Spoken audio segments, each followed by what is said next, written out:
What's going on, people? We are Tottenham TV, home safe and sound from Paris. Obviously, we were there last night, and what a crazy game. Jesus, man. 5-3 to PSG at the Parc des Princes. And look, there's a lot to get into in this game. There's a lot to talk about.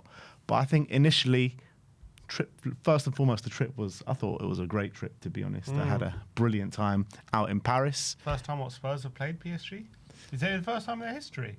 No, we played in the Super Cup, didn't we? Oh yeah, Super Cup. I mean, in Paris. I mean. Yeah, I think so, because we've played pre-season games before, but never competitively. I don't think. Maybe we have. Maybe in the 60s or the 70s we did, but not like in recent history. Yeah, for a lot of these Spurs fans, their first time in Paris to go watch Spurs. Yeah, so that's what a lot of people were saying. There was not one Spurs fan I spoke to that had been to the stadium to see Spurs before. Yogi Bear says, Ben and Sim back from their honeymoon trip. It's a city of love. Did you get your heart broken? We were saying before the game, were you ready for it? No, well, I got my... fall in love? I got one of those padlocks with initials on it, Tom TF and BD. Yeah, so I did get my heart broken in a sense that we just every time it looked like we were back in the game.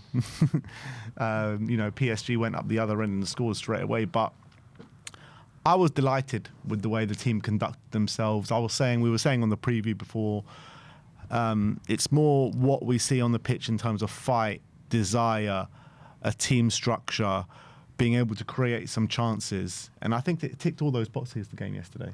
Yeah, it's interesting to think about going into this game. Obviously, we were saying all these things. We want to show fight, like the game of the Emirates. It wasn't just about the lack of willingness to go forward, which was obviously a massive issue within itself. But the main thing is it's a derby and no one's putting in challenges. We're not pressing them. We're not looking to get near them.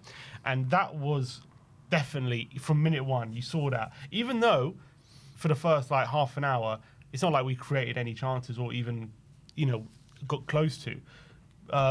But you could definitely just see there was a difference in intent. We were going after PSG, we were being brave, we were going forward, and we were looking to put them under pressure. We're asking questions of them, and just from that you could see the difference from even the Chelsea game and the Arsenal game, and that was obviously the most pleasant thing, the best thing from the performance. And obviously he did change it up quite dramatically, didn't he? From the previous formations, obviously from the Super Cup as well, back three. Arsenal, we played a back three. He went for a formation we hadn't seen before, kind of like a 4-4-2 diamond, or kind of people are saying it's a 4-2-2 kind of formation. He clearly was kind of focusing very centrally in this game, not trying to, didn't play with any wingers, didn't play with any wide players really, just two strikers, four basically centre midfielders. Maybe trying to combat PSG with how they build up and they get their fullbacks involved, inverted. They have those three technical centre midfielders. So I think it was a smart strategy, not one that I saw coming. But I think the most surprising thing was no Paulinho, Bergval, Gray, Sarr, all in the middle as well. And obviously a front two of Moani and Richarlison. But trusting those three young players to patrol the midfield in a big away game like PSG away against one of the best teams, not the best team in Europe. That was a big call on the day, and a call that a lot of people wouldn't have said would happen before the game. And so was it was this his Pochettino moment where he just put everything, he said, look, I'm going to change it up. I'm putting in the young players. We're going for a fresher approach. I'm going to get these players who may be going to do what I say. But then again, it's Paulinho's one he dropped. You can't exactly say he's one of the ones who letting the team down. The thing is, I don't think, because obviously we were talking before the game about Poch's moment about bringing in Bentaleb and Mason and all the young guys, and obviously he reaped the benefits for it, and it provided a much more energetic performance. Pressing was there, and I think in that sense it was there, for everyone to see. I think it was a bit of a coming of age performance from Archie Gray last night. Seriously, to throw Archie Gray in the deep end like that away at PSG in a Champions League game, and for him to thrive as much as he thrived, I think that is massive for us. It really is, because now, after throwing him in a game like that and performing like that, you can't worry about putting him in for any game now. And he's got to be in serious contention to be one of the first names in that midfield. after that performance. And Bergwijn, I think both of them. And I think it'll just do his confidence the world of good in terms of like, I've gone to PSG, I've performed like that. Like, there's no game now that should fear him. You know what I mean? That's what I'm saying. Every opponent, he'll be like, I just went to PSG and I played well. So I think that's definitely been an element. I wouldn't say necessarily this season, but since he's come to the club, when he has played in midfield, I think definitely I would say an element back end of last season when he was playing a few games central midfield. There's been a bit of a fear factor for him. He hasn't played his natural game. We haven't seen him, do those carries forward and go into space and be confident. He's played a bit too safe. But yesterday, obviously, we saw how well he did for the build-up for the first goal. And I thought he was, obviously, he was involved in the second goal as well with a brilliant flick. And I think he had a phenomenal game. And yeah, that will do him the world of good. And obviously, Bergwijn, we know, is a confident guy. Yeah. We've seen that from the first minute. So I think those two, to put them in against PSG in a game where you would expect you're going to need your experienced players. And look, maybe there's a part of us that still needed it, 'cause at the end of the day, we did still lose. But I think the fact that they played so well, I think in the long term, is going to do them both the absolute world of good. Yeah, you know what? Like, when you're looking at Archie and Lucas's performance, like, I don't think, particularly Archie Gray, I don't think he put a foot wrong throughout I was so impressed with what I saw. And the lovely link-up play between the two as well was just absolutely brilliant to see. For these teenagers or young players to do it on the stage like that, I'm just so, it makes you excited about what's going to come over the next couple of games, in my opinion. But in terms of Thomas Frank, apart from it being his, like, quote-unquote Poch moment, it was very, like, brave kind of decision to change the lineup, like you go for a different kind of formation. And it was something that no one really expected. And to get you can see it was definitely a performance of bravery, not just from the team itself, but also from the manager to kind of do that. Yeah. And that was kind of the most encouraging thing from yesterday. And there's just the gutting thing is, I think at the end of the day, it's unfortunate that we just did come up against the best team in Europe, because as much as it was mistakes that did let us down, you got to say their quality as well. Vitinha, just two unbelievable goals. Like, there's not much you can do about them. They were just, unfortunately, as good as we were at points, they were just a level above, and that was the unfortunate thing yesterday. Yeah, look, which probably meant that we ended up on the losing side. Yeah, but you know what? I'm not worried about finishing on the losing side. I still think we're in a brilliant position in the Champions League. We're only 2 points behind the top 8, and we got Slav, and we got some games where you're thinking Spurs should pick up some points over the next 3 games. So I think there's a genuine chance of Spurs finishing in the top 8 right now. So I think we're going to need 3 out of 3 wins. Yeah, potentially. But I don't think that's beyond us. I think we can do that. Dortmund at home, look, will be a difficult game, but I think it's a winnable game. I think Frankfurt away, we've shown we can beat Frankfurt. It's a winnable game, and Prague should be 3 points as well. So if we do go, it's not impossible, is what I'm saying, that we can finish in the top 8, which will be fantastic for Tottenham Hotspur. But last night was much more about performance, effort, and desire, and to see Thomas Frank being able, to mix it with one of the best managers and best teams in world football at this moment in time, and to show that he can adapt and change things and come up with a plan that can really hurt the opposition. I mean, look at these stats from the game last night. It's like worlds apart from what we've seen in recent weeks. Expected goals, PSG had 1.85, Spurs had 1.79 plus and they had a penalty in that as well. So, I mean, you take that penalty out of it, we're out XGing PSG at the Parc de France. I mean, that is super impressive. Yeah, and obviously that comes from the big chance we created with the Richarlison's goal close range, the corner, Moani as well. But it's very difficult to do that. PSG are known for creating lots of chances. So the fact that we went there, and in terms of the amount of good quality chances we created, went toe to toe with them. Yeah. No one would have expected that after what happened against Arsenal, where we barely got into their half. So that was really, really encouraging. Yeah, and 11 shots, 5 on target, 3 big chances created, which equals PSG's 3 big chances created on the day. And you're taking on the Champions League champions at their own patch. Very strong team. So I was delighted at the end of the game, to be honest, to see how we handled it all, because everything, like I said, everything that I wanted to see going into this game, I pretty much saw it. The problem for me was just individual errors. If it wasn't for those individual errors, it's a very realistic chance that we take the 3 points in this game, in my opinion. Yeah, the circumstances of yesterday were just very frustrating in the sense that we did play from large parts. We played really well and better than most can expect. But we go 1-0 up. well, we are 30 seconds from half time, and we concede that goal. Yeah. Right on the edge of half time. So that's really frustrating. If we would have gone into half time 1-0, that would have been a massive boost. You got to see it's an absolute worldie, though, isn't it? I'm not saying it's our fault, just frustrating that. Yeah, of You know what I'm course. saying it's just like with 30 seconds away, and we just can't hold it out.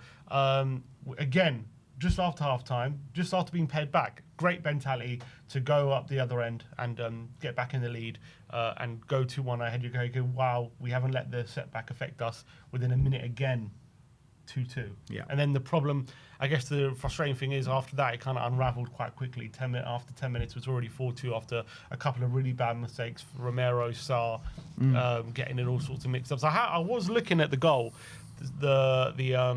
First of all, I got a bone to pick with Bentancur for the second goal. He kind of turns his back when Vitinha's shooting. You've got to be braver there. Yeah. You've got to put your head where it hurts. That's what you get your paid money to do. When Vitinha just scored a worldie, he's got an unbelievable shot on him. When he's lining up for it, you charge out at him and you put your head where it hurts. And he's also the senior player in the team. You can't turn your back. He did, and it ultimately cost us. But give credit to Vitinha, it's a great goal. The third goal, I have to say, I know Romero is going to get blamed, and rightly so, because that pass to Sarr, putting him under pressure where he had two men on him, was suicide. But I did pause it when Romero had the ball, and he just didn't have any options. I guess you could argue, probably should have done just safety first, hit it long. It's not like we've been scared to hit it long this season, is it? So that's probably what you should have done. You got two men up there as well. You got two men, and to be fair, I think the dynamic with Moani and Richarlison, I think it definitely helped Richarlison having Moani there. Oh, massively. It's just so someone who can play off. When he was holding the ball up, he actually had someone near him that we could sustain attack. And Moani as well, definitely it helped him having a striker near him, so he can make those runs, and he looked a lot more dangerous as well. So I think it helped them. And yeah, I agree. Romero probably should have done that. But as well, I think the goal, from a bad mistake, but it stems from a lack of options Romero had, because he was trying to be brave. He's trying to play out the back. It was a mistake from him, no excuses. But as well, I think we have to look into why he had such a lack of options playing out the back. Fourth goal, it's such a poorly defended corner. We had three men around the ball, and they all just get mixed up with each other. Sarr, I don't know what he's doing. He just takes a bad touch, tries to dribble his way out of trouble in the box. All of a sudden, but what a brain dead moment though! Like try and dribble your way out in the box when you're surrounded by PSG players just makes no sense. And asking for trouble, and all of a sudden, within a blink of an eye, it's you're 2-1 up, and 10 minutes later you're 4-2 down. So how we let the game get away from us so quickly, like that was a bit frustrating. To the team's credit, still didn't give up, kept going, got the goal. Moani, nicely taken goal. But again, I was literally watching, saying to you in the crowd, in the game, we got the goal. Paulinho and Kudus were just warming up. They were ready to come on, and I said, let's just not concede before they come on. And all of a sudden, we're 4-4, already got a couple of subs coming on, fresh energy into the team. If we can not concede before they come on, we've got a real chance of getting back into this. What happens? Literally, as they're stripped off and ready to come on, we concede a penalty. Yeah. So frustrating.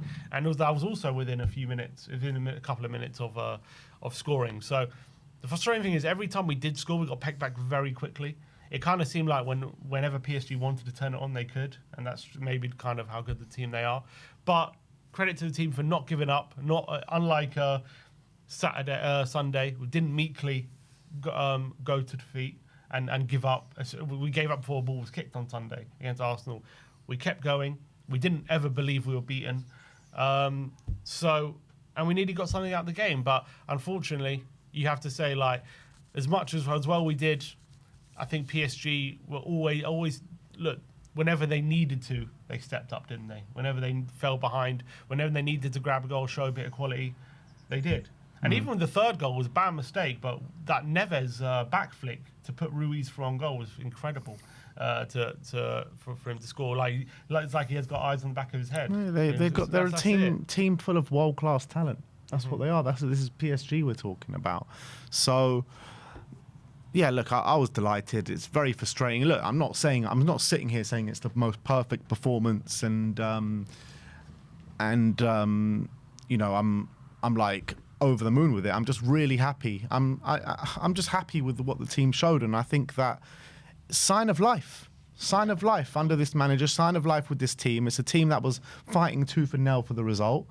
But the reality is it means nothing if you don't go and back it up on the weekend against Fulham, because this game we were the underdog. We were, asked to deal with a lot of pressure situations in this game.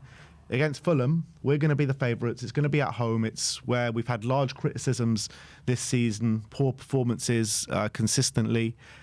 We're going to be asked to have the ball and go and attack the opposition. So it needs to be backed up this weekend. Yeah, I think definitely when you're going away at PSG and when we're all expecting a heavy defeat or a performance, similar to the Arsenal game, potentially, or a result.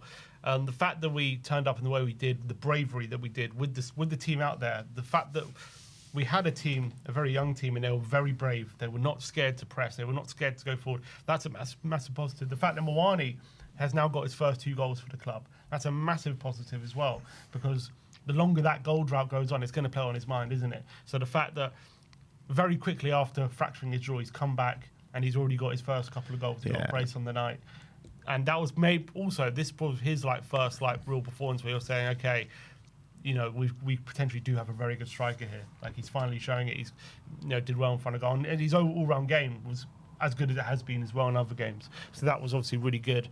I thought Spence was a lot better as well. I thought going forward, he was a lot better. I thought his delivery was pretty poor, actually, Spence, but he was getting in the right positions. Yeah, I thought he was looking a lot more threatening going forward. He was willing to take people on. He was willing to go on the outside a lot more in this game than he has done in previous games. So that was really good. And the fact that we were able to play Sarr, Bergvall and Gray against midfield of PSG and how they were able to compete in such a way must give Frank confidence that we should never be seeing that Paolini and Bentancur pivot for the foreseeable future. For at the very least, for the next few games, give Bergvall, Gray and Sarr a run and give him some game time from the start. Yeah. That's what we should. I'm not saying he can never play it ever again. I'm just saying right now. I'm saying he can never play it ever again. A lot of people are saying it. I'm just saying right now they need a run of games. Those guys, we need to integrate. If you can go to PSG, without playing Bentancur and Paolini, then there is no reason to play them together. I mean, that is true, but at the end of the day, we did concede 5 goals. Yeah, it's true, but I don't think it's because we didn't have Bentancur and Paolini. We conceded 5 goals. I mean, let's be real. It's not like PSG were peppering our goal and Vicario had to make save after save. We conceded 4 goals. I think he made 1 save in the game. PSG didn't batter us. You know what I mean? Yeah, we look. At the end of the day, we did kind of keep them arm's length when it comes to the amount of times they're opening us up. It was really just 2 special goals from Atinia, and then 3 mistakes. You got to say. Exactly. So. For me, it was down to individual errors why we lost that game, pure and simple.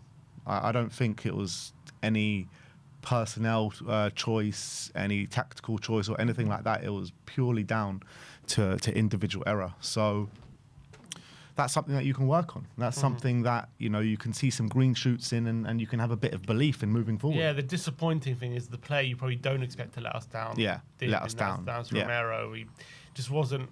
Especially in the second half. I thought first half he was brilliant and he was having a great game. And then second half, the third goal, terrible decision to pass it in that place. And then the handball, understand it. He's trying to block the shot, but at the end of the day, he had his arm so high up. There's no real defence of it. If it hits his arm in that position, it's always going to be a penalty. Yeah, look, it was a bit harsh, in my opinion, but is what it is. The thing is. It's harsh, but that's a penalty where even if it's not given, VAR are giving it. That's like a stone wall. That's the reality in this day and age. Where your arm's that high and it hits it, it's going to be a penalty. There's nothing. There's no. It very much could have been going in that shot as well. As well, exactly. You're blocking potentially a goal-bound shot. So if your arm was a bit by side and out, I can kind of, maybe that would be I can understand people having complaints. His arm was literally up there like that above his head. Yeah, not much you can really complain. It's just harsh because at that moment, Romero's kind of lunging in or jumping in, and his arm just waves up. I mean, it's just hard because I'm not sure what more Romero could have done at that stage because I feel like that's just a natural thing to do. Yeah, I get it. But it is what it is. But the only thing I would say in terms of a bit critical of Frank yesterday is I did feel. Here we go. I did feel, well, it wasn't perfect. We lost, but we lost 5-3. It's not like we can't be critical of anything. I did feel we should have made changes a bit earlier because I was saying I totally agree. I was saying to you we were starting to tire. Yeah. And you can see, because we put a lot of energy in that first hour. Yeah. And credit to the team, we were all over them, but we were starting to wane quite early on. And I think Frank kind of let the game get away from us before he made the changes. Yeah, I do agree with that. Could have been a bit. I do agree with that because I think our first changes was like in the 75th minute or something. Yeah. So yeah, definitely could have made changes. Especially with the energy we were putting into the game, yeah, I think. Yeah, 100%. Definitely could have made changes maybe 15, 20 minutes earlier even, like definitely. Completely agree with that. So, but I guess like the main takeaway is that there's something to go on here. He's found a system that worked really well. Is he going to carry on and persist with this system in the game against Fulham? That's the thing. It's a good question because was this in terms of the 4-4-2 diamond, is that a formation that he picked for this game essentially, or is that like a kind of way of playing he's going to use regularly going forward? Like, but would we want to see that against Fulham? Like in terms of that formation, like 4 centre midfielders. Like, what does that mean if we are going to start playing that formation regularly? What does that mean for likes of Odebear and Kudus and Johnson? I think Kudus could play in this formation though. Kudus could play. I think a number of the roles. I think he could play. If you're saying the 4-2-2-2, he can play in the 2 behind the 2 strikers, or he can play one of the striker roles. Probably more likely one of the striker roles in this system, Kudus. So, yeah, it's more of a worry for Odebear. I think anyone else that we've got, though, can play in this formation. I'm not sure about Odebear, though. Yeah. I think Brennan Johnson can. I think Kudus can. I think Tell can. Yeah, it's just Wilson Odebear. And I think, like, Odebear still came on in this game. I can't remember where he actually played when he came on. Where did he go? He came on left wing. We changed formation. Yeah, exactly. So, look, even if we do persist with this formation, it doesn't mean that he's never going to play with wingers and stuff like that, and he's definitely going to be valuable in games. Oh, Xavi as well, but obviously, we didn't. But he obviously came on, but he can play in one of the 3 in the diamond anyway. Yeah. Yeah, I do. But yeah, I do wonder if he will persist with it. I'd like to see him carry on with it. Just because it was such a positive performance. I think the funny thing is, it's like the complete opposite of in terms of how he's trying to get us playing from beforehand. Because beforehand he was pretty much solely focused on getting us progressing the ball out wide and through the wide areas. And with this way of playing, it's like you're much more focused in progressing the ball centrally, and it gave us a bit more control at times. Yeah, but I think that's the right way to go because I think our central players are of higher quality than our wide players in general. So, and you're more likely to keep the ball, in my opinion, when you've got the likes of ball players like Archie Gray, like Lucas Bergvall, Ben Tancourt, like all these players all together. They're strong as well, so I think it's the right way to go. I really do. Like, we've basically been non-existent of progressing through the centre, like you've mentioned, all season. This was a breath of fresh air, man. Yeah, completely. And I definitely liked it. There's one other element. Apparently, it was the first time we've conceded 4 or more goals in consecutive games since Glenn Hoddle in May 2003. Wow. Is that when we lost 4-0, 4-0? Didn't we lose 4-0 3 times in a row? We lost to 5-1 Chelsea. to Borough. No, we lost 5-1 to Borough and then 4-0 on the last day of the season to Blackburn. Well, when was that when we lost like 4-0 to Chelsea twice in a week? Yeah, that also might have been Hoddle. I think that was like a couple of years before or a year before that. Yeah. Yeah, it's not great. 9 goals shit this week. It's not great, but... And it's funny, we're referencing the Pochettino moment. Poch had his moment winning a game 5-3. Frank potentially had his moment losing a game 5-3. Yeah. Yeah, look, it's I don't know if this is a Poch moment or anything. Maybe it is, maybe it's not. We'd have to see how it all progresses from here, but definitely steps in the right direction. That's the main thing. Yeah, I wonder if looking back, will we look at this game as like a turning point for him, as like where something clicked for him and the team, or we'll see. I guess we'll see, because at the end of the day, as much as I was happy and excited about what I saw, again, we are playing a team like PSG, who, when you look at how Frank sets us up, these are the kind of games in theory, he potentially could suit him. I'm not saying playing at PSG with the quality they have is an easy thing. I'm just saying they're a team that's going to leave space. They're a team that's going to attack you, right? And those aren't what's really been the big question marks in Frank's tenure so far. The question mark is when we are going to play someone like Fulham, who do a mid-block, lower block, and they ask you to open them up. It's going to be a very, very different game. Yes, yes and no. But like we've been saying, like we've just played Arsenal and Chelsea, who also leave space or left us space. We weren't able to exploit it. We're able to exploit it in this game against PSG. So, 100%. The next question about Fulham and about can we handle this kind of game and create chances when we're asked to dominate the ball and basically be the dominant force in the game and go and attack another team. Yeah, that's another question that he needs to answer on the weekend, and let's hope he does it. But yesterday was still a massive question in terms of even trying to exploit teams that leave us space, because we haven't been able to do so in recent weeks. So when asked, so Frank has actually done his press conference today ahead of the Fulham game. He was asked whether the PSG setup was specific for the game. He says, I think it was, let's say, grammar. He's saying, I think it was, let's say, the general identity of the team. I liked a lot of the intensity and aggression in the pressure, the forwardness, running and playing forward. We played 4 midfielders across the midfield 4. That could be for some games. It could be for some games. Everything is possible, but it depends on the opponent, the type of game, and we need different types. Being pragmatic is not to have the same principles and all the facets, but choose different types for different games. Which is what you kind of expect from Thomas Frank being our manager, to create and devise different game plans for different teams. But that intense, at the end of the day, it all comes down to the intensity and aggression and the fight that the team showed, because we could have played that same system, and if they would have shown the same fight that they did against Arsenal and Chelsea, 2 very different systems on those 2 days, you're not going to get anything out of the game. So the players stepped up yesterday. So the players need to continue to step it up. So it's got to be a collaborative effort. It's not just about system. I understand that, but from that answer, do you think the 4 midfielders, is that something we'll see on? Do you think we'll see it? It doesn't sound like it, but it's always a possibility. I'm not sure, to be honest. I would like to see it, like I said, but I'm not sure. What do you think?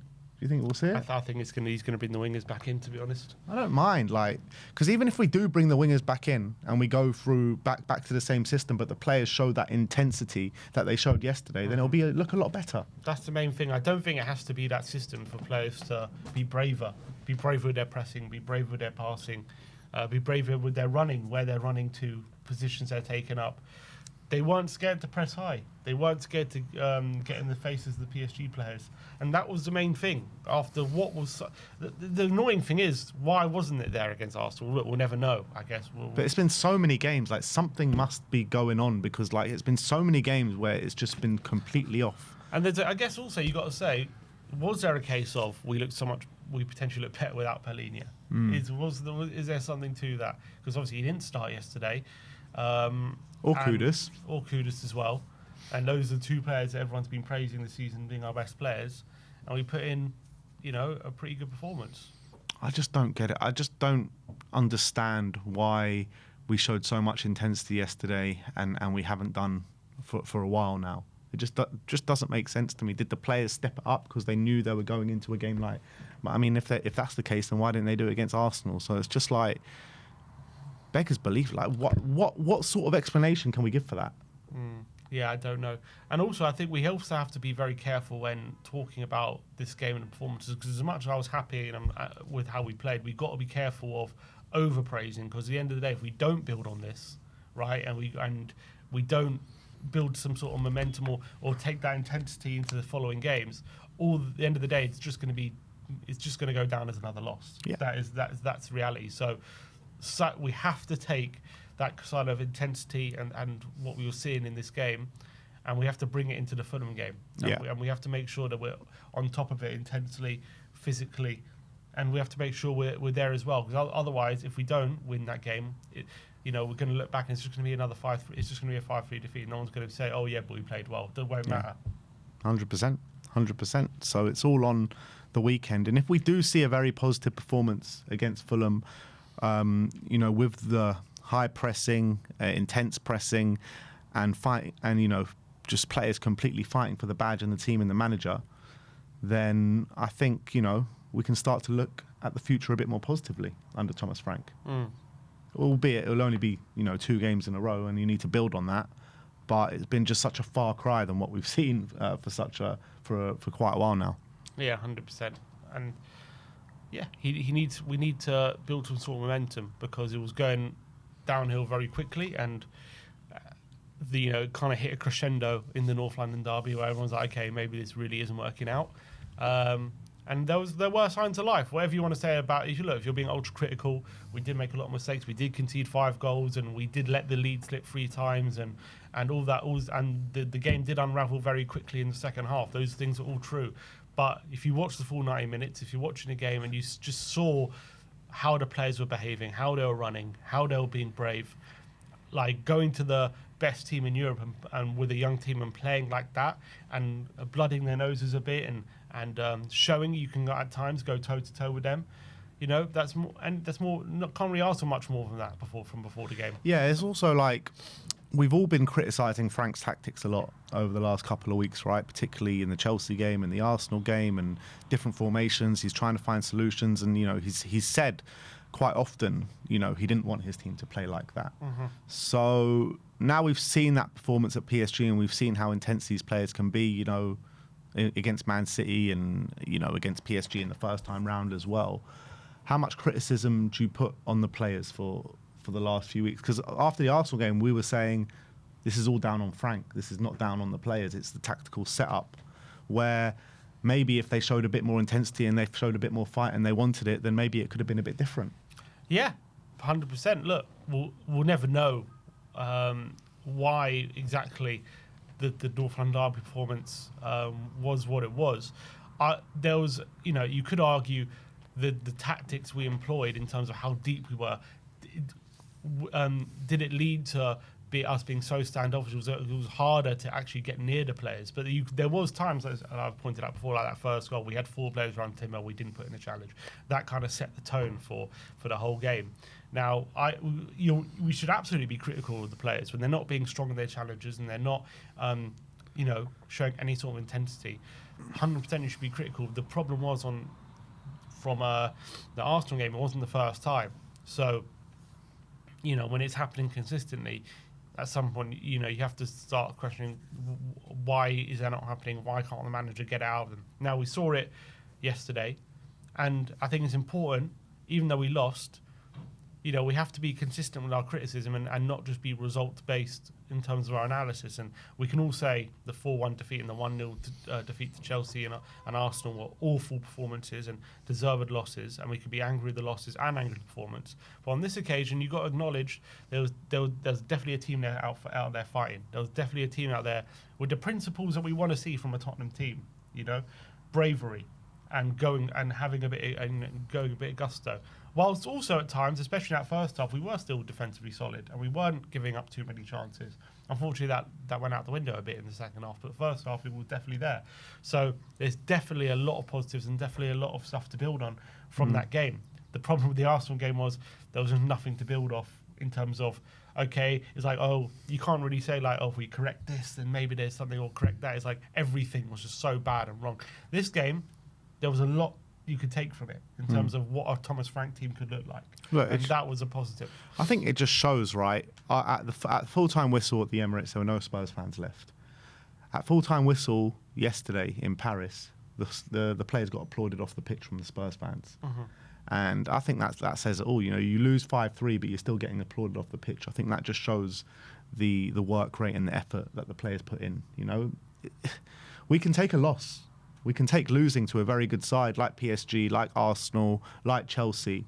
If you don't put in the effort and the desire for the badge, you're going to get pelters, and it's going to be deserved so. But if you put in that kind of effort, then you're going to get rewarded for it in terms of the praise that you're going to get. And let's just hope, like we keep saying, it's got to be built on now. But I would say praise for defeats will only obviously go so far if the defeats keep happening. We're now obviously 3 wins in 12, I think, after yesterday. So The form has been, going in one direction. It is at the end of the day, as how harsh it is. It is another L. It is another defeat, and that's the reality of the situation. However, happy or surprised or pleased with what you saw performance-wise, it was another defeat yesterday. So we need to start getting wins back on the board. Yeah, that's the reality. 100%. But regardless, like we keep saying, step in the right direction. We see what happens from here now. Fulham at home and Newcastle away in the next week. So, very difficult games coming.